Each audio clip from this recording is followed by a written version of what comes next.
In this video, we're going to make Butter by BTS using BandLab. Step 1, start a new project, select drum machine, select empty, so we can start from scratch.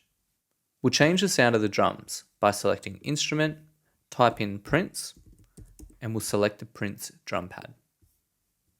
Step 2, we'll decrease the tempo to 110 beats per minute. Step 3, we'll program the rhythm pattern for the kit, starting with the kick drum. Select step 1 and step 9.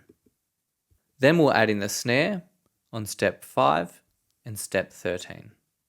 We'll need to delete the automated regions from BandLab so we can put in our own. To put in our own, add A, and we'll loop this over 4 bars. Let's have a listen.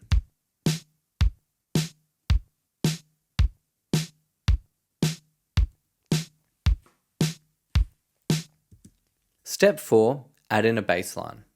Add track, virtual instruments, and we'll change the sound. This time, type in Boog, and we'll select the Boog bass. Then we'll change the name of the instrument by double-clicking on Instrument, typing in Synth Bass. Now you could input the bass line using the MIDI editor, or by playing it in live. I'll demonstrate playing it in live, then I'll show you the MIDI editor if you'd prefer to input the bass line that way. The bass line starts on G sharp, which on your keyboard should be Y. Let's have a listen. The rhythm of the bass line sounds like this.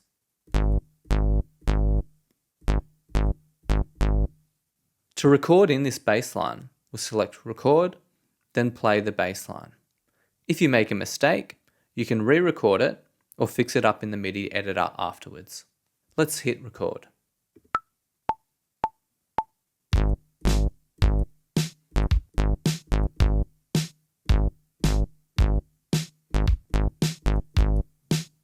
Next, we'll select the MIDI editor. We can see the bass line here, and if you want to input the bass line manually, you can pause the video here to do so. You'll notice some of the notes aren't perfectly in time. We can fix this by highlighting all the notes and then selecting Quantize. This locks all the notes into the grid perfectly.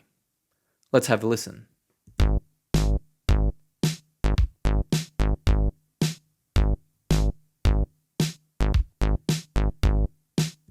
Step 5 will balance the sounds and add in some effects to make it sound a little bit closer to the original track.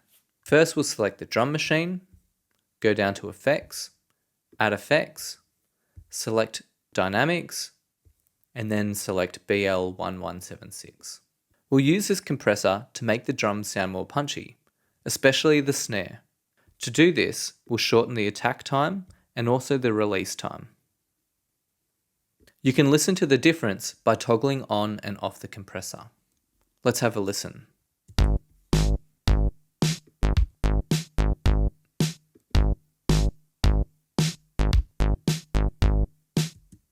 You would have noticed that the snare sounded particularly punchy with the compressor on.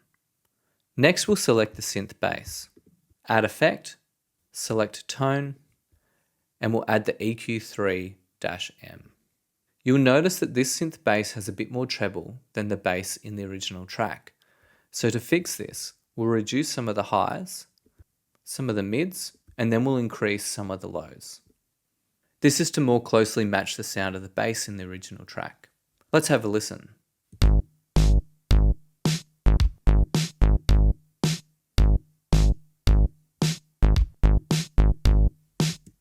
Go and listen to the original track and see how close yours sounds, and maybe see if you can record your vocals over the top.